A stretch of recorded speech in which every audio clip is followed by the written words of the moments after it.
संत रामपाल जी महाराज का बोध दिवस 17 फरवरी 1988। स्वामी रामदेवानंद जी महाराज से मिली नाम दीक्षा। कबीर साहिब से लेकर स्वामी रामदेवानंद जी महाराज तक पूर्ण संत परंपरा से दीक्षित वर्तमान समय के एकमात्र पूर्ण संत स्वामी रामदेवानंद जी महाराज के सबसे प्रिय शिष्य जगत गुरु रामपाल जी महाराज। आज ही के दिन संत रामपाल जी महाराज को स्वामी जी ने दी नाम दीक्षा। संत रामपाल जी महाराज कहते हैं, जिस दिन आपको नाम दीक्षा मिलती है उस दिन आपका आध्यात्मिक जन्मदिन होता है। जा दिन सतगुरु भेटिया ता दिन लेखे जान, बाकी समय व्यर्थ गया बिना गुरु के नाम। तो इस तरह की जो घटनाएं घटी वो इस दास के हृदय में दरी गई। फिर धीरे धीरे परमात्मा की दया हुई, परमेश्वर ने आशीर्वाद दिया, गुरुदेव ने उपदेश दिया, वो नाम देने का आदेश दे दिया, दीक्षा देने का। दास ये सर्विस करता था। सर्विस के दौरान ही सैटरडे संडे को सत्संग करने लगा। 2 वर्ष सन 1994 में इस दास को नामदान करने का आदेश हुआ। फिर देखा वर्कलोड बहुत हो गया, रजादाता की बहुत भक्त होने लगे, सत्संग बहुत बढ़ गए। दास सर्विस करता था junior engineer civil Haryana state की। नौकरी त्याग दी। एक ही काम हो सके था, या तो परमात्मा का आदेश पालन हो सकता है या फिर वो दूसरी नौकरी हो सकती थी। तो उसमें नौकरी त्यागने से पहले मन में बहुत विकल्प संकल्प उठे। बच्चों का क्या होगा, कहीं भूखे ना मर जाएं। फिर परमात्मा प्रेरणा देता कि यदि कल तेरी मृत्यु हो जाती है, तू क्या ठेकेदारी लिए बैठा है, इनका पालन परमात्मा ही करेगा। इस तरह की बहुत सी उतार चढ़ाव के बाद फिर परमात्मा ने दया बख्शी, या सेवा दे दी, मजदूरी दे दी इस दास को, उसके बच्चों को जगाने की, उन धनियों को जगाने की।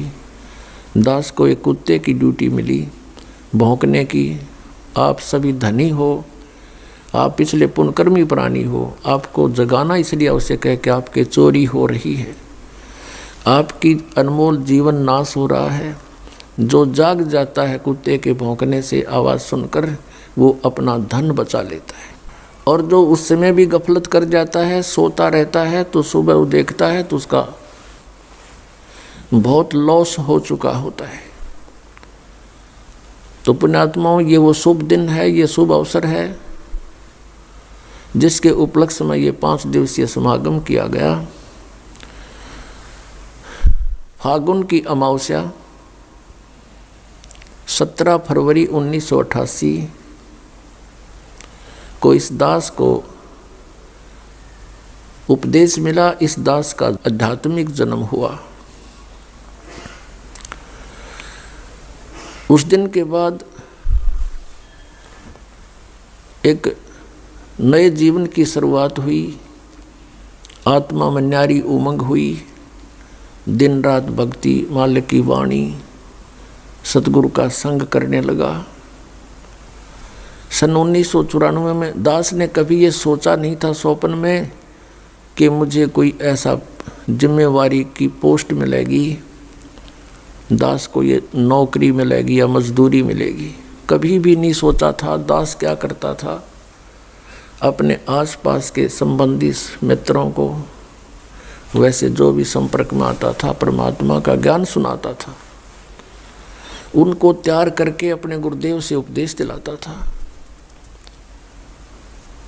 सन 1994 के अंदर गुरुदेव ने, मैं कुछ भक्तों को नाम दिलाने लेकर गया था। ऐसे बैठे थे बरंडे में, सामने सैकड़ों भक्त विद्वान थे। उस समय मेरे पूज्य गुरुदेव जी की आयु लगभग 105-6 वर्ष की हो चुकी थी। और इतना सुंदर चेहरा था, लाल शरीर था। 104 वर्ष की आयु में उनका चेहरा देखने योग्य था, वृद्ध अवश्य हो गई थी। और एकदम कहा कि रामपाल इधर आ। मैं बहुत पीछे बैठा था, दास की हिम्मत नहीं होती थी उनके सामने, क्यों डर लगता था कि सतगुरु के दरबार में मेरी थर थर कांपे दे और ना जाने किसी बात पर मारा टूट न जावे दे, कोई ऐसी गतिविधि ना हो जाए जिससे गुरु जी क्षुब्ध हो जाए। इसलिए दास बहुत डर कर रहता था। नाम देने वाले आगे बैठे थे, दास बहुत पीछे बैठा था। और भी बहुत से नाम लेने वाले, दीक्षा लेने वाले आए हुए थे और दास भी 5-7 को लेकर गया था, वो भी उन्हीं में विराजमान थे। मुझे पुकारा, में आगे चला गया, बैठ जा और कहा कि आज के बाद तू उपदेश दिया करेगा। और वहाँ उपस्थित सैकड़ों तो उपदेश लेने वाले थे और भी बहुत उनके पुराने शिष्य भी थे। सबसे बोल दिया कि आज के बाद मैं किसी का गुरु नहीं, और ये सब के गुरु हैं, इनसे दीक्षा लो। मैं एकदम घबरा गया, कति पसीने आ गए दास के, और वो तो अंतर्यामी थे। मैं इस चीज़ से डर गया कि इतने जिम्मेवारी की चीज़ कदे दादा ने करी ना, पड़दादों ने करी नहीं, कि तो देखा नहीं, अनुभव नहीं ऐसा। वो तो अंतर्यामी थे, समझ गए कि चिंता ना करना, तेरे साथ रहूँगा, तेरे साथ मेरा आशीर्वाद सदा बना रहेगा। और फिर कहा कि विश्व में तेरे समान संत नहीं होगा। ये सब